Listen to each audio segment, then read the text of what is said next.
तो अभी आप जो हमारे पीछे ये जलती हुई चिता देख रहे हैं, यह ना तो कोई श्मशान घाट है और ना ही कोई नदी का किनारा जहाँ जहाँ पे किसी बॉडी का अंतिम संस्कार किया जाता है। आपको हम बताना चाहेंगे कि जो ये चिता आप देख रहे हैं, इसमें 3 लोगों की चिता एक साथ, एक ही परिवार के 3 लोग, और तीनों को खत्म कर दिया गया है। उस घर में 3 ही लोग मौजूद थे और वो तीनों लोग आज चिता पे लेटे हुए हैं। आपको बताना चाहेंगे कि इस चिता को जो मुखाग्नि दी गई है वो बेटियों ने दिया है, इसलिए क्योंकि जो बेटा था वो इसी चिता के अंदर लेटा हुआ है और जो एक और बेटा था वो डर से अभी यहाँ पहुँचा नहीं है। अपराधियों का उसके मन में इतना डर समाया हुआ है कि वो अपने पिता को आखिरी मुखाग्नि देने तक को नहीं पहुंच पाया। देखिए, शाम के करीब 6:30-7 बजे के आसपास बजे हुए हैं। हम आपको लाइव दिखा रहे हैं। तो अभी हम मधेपुरा में मौजूद हैं। ये मधेपुरा का सकरपुरा का इलाका है। आप लोगों ने इस घटना के बारे में जरूर सुना होगा कि एक ही घर के 3 सदस्य को रात के करीब 12 साढ़े 12 बजे घर में घुस के खत्म कर दिया गया है। आपको सदमा तब लगेगा ये सुन करके कि जिस लड़के का शरीर इसके अंदर, जब लड़के की शादी अभी महज कुछ महीने पहले हुई थी और आज उनकी पत्नी विधवा हो गई हैं, अकेले रह गई हैं, छोड़ गए हैं अपने पीछे वो एक रोती तड़पती हुई अपनी पत्नी को। आज उनको अपना पूरा जीवन जीना है, पूरा जीवन काटना है। आप सोचिए कि जिस लड़की का शादी महज कुछ महीने 3-4 महीने पूर्व हुई थी, उनको अपना पूरा जीवन अकेले गुजारना होगा। और जो लोग घर में घुस करके पूरे परिवार को एक साथ, चूंकि उस दिन 3 ही लोग मौजूद थे, तीनों लोगों को खत्म कर सकते हैं। और जो बेटा डर से अपने पिता को मुखाग्नि देने तक को नहीं पहुंचा, आप सोचिए कि ये परिवार कितने डर के साए में जी रहा होगा। और उस बहन के पास ले चलते हैं जिसने आग जो मुखाग्नि दी है अपने भाई को। चलिए आपको मिलवाते हैं, उन लोगों से सुनवाते हैं कि आखिर क्या वजह है, क्यों उनको मुखाग्नि देनी पड़ी। आप आइए सर।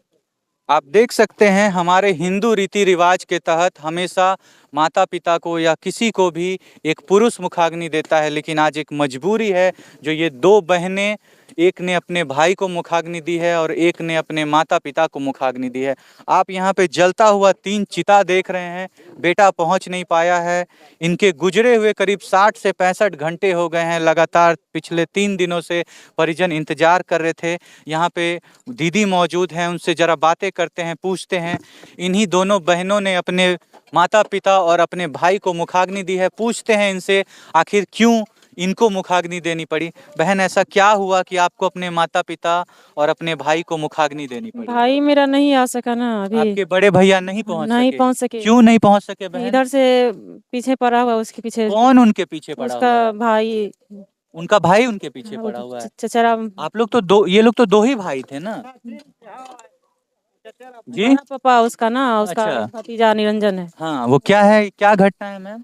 ये जमीन के विवाद में जैसे हुआ है। अच्छा, तो इसी डर से वो यहाँ पे मौजूद नहीं है कि शायद उनके जीवन को भी कुछ। उसके पीछे है ना, उसको भी मार, इसीलिए वो यहाँ नहीं पहुँच पाया। अच्छा, क्यों ऐसा वो करना चाहते हैं? चाहता है इस नाम पे जितना जमीन है वंश को हटा देंगे और फिर हम अपना कब्जा लेना, सबको एक ही साथ में, तीनों जो जितना घर पे थे उतना सब। जितने लोग घर पे मौजूद थे एक साथ सभी को खत्म कर दिया गया है। आप लोगों को भी लगता है कि आप लोगों के भी आप लोगों को भी डर लगता हम है? लोग को भी डर है, जो हो ना हो, मेरे बड़े भाई उसको भी डर लगता हाँ है? डर लग रहा है। दीदी, आप क्या बोलना चाहेंगे इसके बारे में? भाई नहीं आया उसके कारण।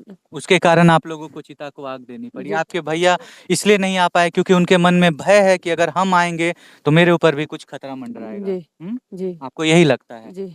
आप बड़ी बहन हैं या छोटी बहन? छोटी बहन। छोटी बहन। आपने अपने भाई को मुखाग्नि दी जी, भाई को दी। और आपने अपने माता पिता को मुखाग्नि माता दी। पिता। आप बड़ी बहन हाँ हैं। बड़ी बहन। आप देख सकते हैं यहाँ पे ये कितने मतलब दुख की बात है कि आज भाई, आज वो बेटा जिसको लोग पाल पोस करके बड़ा करता है इस कारण कि जब हम इस दुनिया में नहीं रहेंगे, चले जाएंगे, तो वो मेरे शरीर को मुखाग्नि देगा। लेकिन वो बेटा डर के साए में जी रहा है। उसको इस बात का डर सता रहा है कि अगर हम यहाँ पहुँचे तो शायद हम भी इस दुनिया में नहीं रहेंगे। इस डर के कारण वो अपने पिता को, अपने भाई को मुखाग्नि देने तक को नहीं पहुंचा। आप सोचिए कि कैसा हालात होगा इस जगह का, कैसा हालात में ये लोग सभी डर के साए में जी रहे हैं।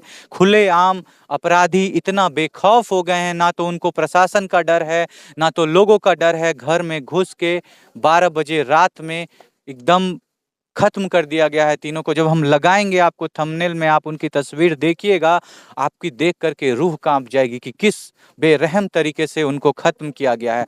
आज मौजूद नहीं है वो हमारे बीच। कुछ देखिए, आइए यहाँ पे एक और सर मौजूद हैं, उनसे जानते हैं, कुछ बातें पूछने की कोशिश करते हैं। सर, ये जो घटना हुई है बहुत दुखपूर्ण घटना है सर।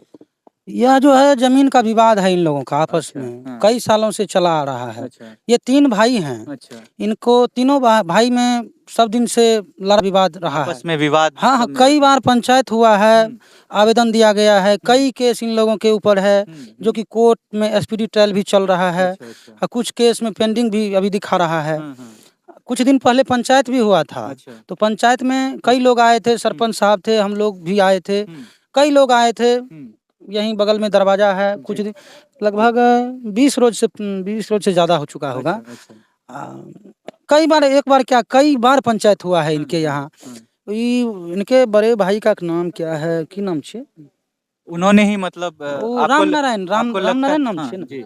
राम नारायण शाह और देवनारायण शाह देखे थे हम लोग। कई समाज यहाँ थे, यहाँ सरपंच, उप सरपंच क्या वो सब हैं, सब थे।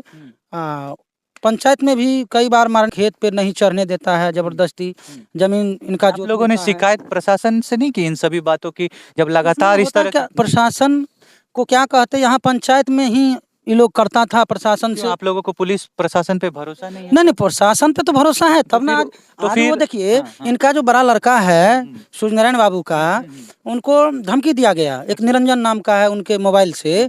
तो वो जो प्रशासन को फोन किया कि हमको धमकी आ रहा है बाहर से, वो डर से नहीं आ रहा है कि पिता को मुखाग्नि देने के लिए बड़े बेटे आ नहीं रहे हैं क्योंकि उनके डर के कारण उनको धमकी दिया गया। प्रशासन तो देखिए इतना है कि कहाँ कहाँ ट्रेस किया, राघोपुर, कहाँ कटैया, कहाँ कहाँ मेसी। किसी की गिरफ्तारी हुई है सर? उसमें 6-7 को गिरफ्तारी किया है। 6-7 लोगों को गिरफ्तारी हम लोग को जो जानकारी है, सब अपराधी हैं जो इस घटना में संलिप्त हैं। सबको अलग अलग जिला से, अलग अलग बॉर्डर से, नेपाल बॉर्डर से, कहाँ कहाँ।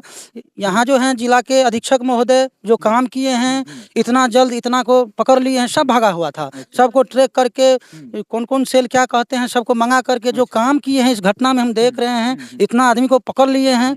हम अधीक्षक महोदय से आग्रह करेंगे कि यही जो है काम जो है सभी में हो, जितना तो कम अपराध होगा।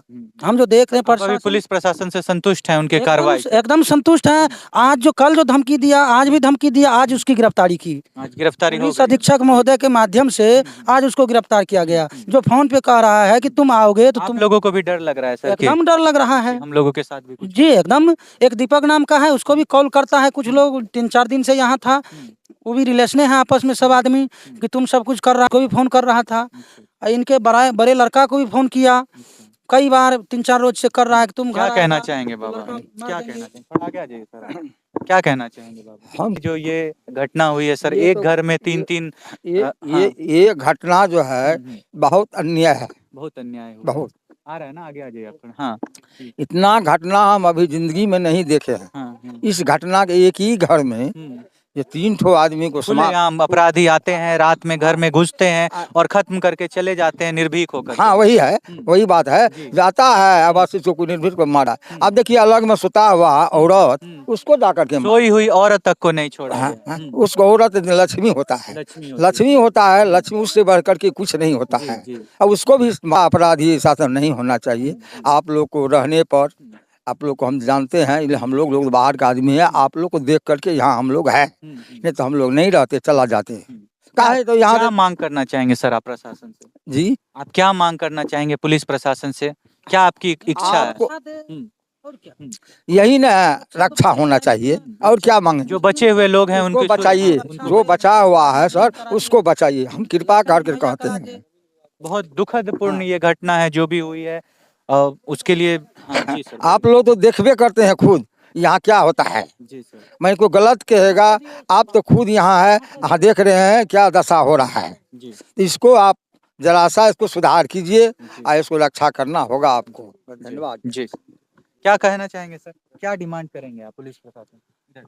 सब तो हैं ही, लेकिन फिर भी हम अधीक्षक महोदय से यही कहेंगे, इस परिवार को सुरक्षा दीजिए। सुरक्षा प्रदान किया जाए, कम से कम गार्ड उड जो है अभी इस अपना। घर में सर बस एक बेटा बचा हुआ है हाँ और उनकी पत्नी है और एक विधवा जो है हाँ वो हाँ, बची 2 की पत्नी है जिनका हट गया है, जी। उनकी भी पत्नी है, हम्म। बड़ा लड़का का भी पत्नी है, 2 उनकी बहन है। सर बताया जाता है जो बड़े लड़के हैं उनके मात्र 3-4 महीना पहले उनकी शादी हुई छोटे थी लड़के की। और छोटे लड़के की हाँ। 3-4 माह उनकी पत्नी का दिमाग अभी ठीक नहीं है, यह घटना होने के सेंसलेस हो कारण गई। सेंसलेस हो गई है। ये दुनिया जहान, रिश्ता, रिलेशन, पुलिस प्रशासन, कोर्ट कचहरी सब जानता है और इनके दिमाग में है आगे भी कि एक लड़का जो है उनका भी हक, और सारा इनके पास 5-7-10 बीघा जो जमीन है, उसको हथियार। हाँ सब इनका कबाला उबाला जो रसीद है, मोटेशन किया हुआ है, सब कागज को ले जाए। हाँ खतियान है, सब लेके चला गया है। जो भी इनके घर में सामान है, जितने भी कागजात हाँ। थे जमीन वगैरह के वो चोरी हो गए। चोरी नहीं हो गए हैं, वो जबरदस्ती मार बीते करके दिन लेके हमने चले वहाँ गए। पे एक बक्सा को कवर किया था जब फॉरेंसिक टीम आई थी, हाँ। हम लोगों को बगान में एक बक्सा मिला जिसमें कुछ कागजात मिले जो बहुत उपयोगी नहीं थे और जो उपयोगी कागजात थे वो शायद लेकर के हाँ, चला लेके गया। चले गए। हमारे बीच में जिन दीदी ने अभी मुखाग्नि दी है उनके पति मौजूद हैं, यानी कि ये दामाद हैं इस घर के। उनसे जानते हैं कुछ बातें कि आखिर ये जो घटना हुई है ये क्यों हुई है, क्या है इसके पीछे वजह। ये जो इतनी हृदय विदारक घटना हुई है, एक घर के 3 लोगों को खत्म कर दिया जाता है रात के 12 बजे अपराधियों के द्वारा घुस करके, ये बहुत ही दुखद घटना है। जानते हैं इनसे ये सर आप क्या कहना चाहेंगे इसके बारे में। आपके परिवार को एक साथ खत्म कर दिया गया है, पूरा परिवार वीरान हो गया है, क्या कहना चाहेंगे सर। ये तो बहुत ही आपत्तिजनक ये घटना हुई है और जो है ये भूमि विवाद खास करके आपसी रंजिश है। यही मतलब आपको लगता है कि आपसी मतभेद में ये घटना की गई। इससे पहले से भी जमीन का विवाद चल रहा था इसका। अब इसी लेकिन सर एक ही परिवार को एक साथ खत्म करने की साजिश और एक ही परिवार को पूरा खत्म लगभग कर दिया गया। अगर कुछ और लोग मौजूद होते तो शायद वो भी आज हमारे बीच में नहीं होते। ये जो एक इतना खतरनाक घटना हुआ है, पूरे परिवार को एक साथ खत्म करने की साजिश की गई है, आप क्या कहना चाहेंगे सर इसके बारे में। क्या कहना, वो अभी आप लोगों को भी डर लगता है सर, आप भी डर के साए में जी रहे हैं। डर के साए में जीने नहीं, हम इस डर के जैसे साए में नहीं जी रहे हैं, हम ठीक ठाक जी रहे हैं। हम नहीं जिए सर आप तो खैर आर्मी में हैं, आपके पीछे पूरा भारतीय सेना है, लेकिन बाकी लोग जो यहाँ बचे हुए हैं जो इस घर में अभी रहेंगे, हम उनके बारे में बात करें। ये जो परिवार के लोग हैं उनके ऊपर एक खौफ मंडरा रहा है, एक डर के साए में वो जी रहे हैं, आप क्या कहना चाहेंगे इसके वो बिल्कुल सही है। वो जो बचे हुए हैं उसको तो खौफ है ही है, क्योंकि उसके परिवार से 3 सदस्य का एक साथ। पुलिस प्रशासन से क्या मांग करना चाहेंगे सर कि क्या पुलिस प्रशासन करे। पुलिस प्रशासन को हम यही बोलेंगे कि वो अपना सही जांच पड़ताल करके जो दोषी है, जो ऐसा काम किया है, उसको सजा दी उसको सजा से सख्त सख्त सजा दी। क्या सजा एक्सपेक्ट करते हैं आप। जो सजा जो कानून को जो उचित कानून लगे उचित वो लगे वो वो करें। सजा इनको हम्म, मिलनी चाहिए। हम्म। तो आपने परिवार वालों को देखा, सुनी उनकी बातें, आपको हमने सारी घटना से अवगत कराया। चूंकि पुलिस प्रशासन के अधिकारी कहीं गए हुए मिले नहीं हमसे, अगर वो मिलते तो हम उनसे आपकी बातें करवाते, क्या क्या प्रोसीजर चल रही है उन सारी बातों से आपको अवगत कराते, मगर वो शायद कहीं गए हुए हैं। अगर वो आ जाते हैं तो हम आपकी बात उनसे जरूर कराएंगे। लेकिन ये जो घटना हुई है, जो पूरे जिले में एक डर का माहौल छा गया है। सभी लोग को ऐसा लगता है कि अगर घर में घुस करके ऐसा किया जा सकता है तो अगल बगल वाले और परिवार के लोग खास करके बहुत ही डर के माहौल में जी रहे हैं। आप क्या कहना चाहेंगे। मगर हम आपको एक बात बताना चाहेंगे कि पुलिस बहुत मुस्तैद है, बहुत ही बखूबी इस काम को निभाया है। आज देख सकते हैं 3 दिन हो गई है पुलिस प्रशासन की लगातार ड्यूटी यहाँ पे लगी हुई है। यहाँ के एसपी साहब ने बहुत अच्छा काम किया है, कुछ लोगों की गिरफ्तारी भी हुई है, हम आपको सुनवाएंगे। अगर आते हैं दरोगा साहब उनसे आपको ये सब बातों को सुनवाएंगे। बाकी आप क्या कहना चाहते हैं इस घटना के बारे में, अपनी राय को कमेंट में जरूर रखिएगा, हमें आपके कमेंट का इंतजार रहेगा। छोड़ जाते हैं आपको इन सवालों के साथ कि बिहार में जो क्राइम का स्तर, बिहार में जो ये खौफ का स्तर इतना बढ़ गया, आप उसके बारे में क्या सोचते हैं, आप जरूर लिखिए। मिलते हैं आपसे नेक्स्ट वीडियो में, तब तक के लिए जय हिंद, जय भारत।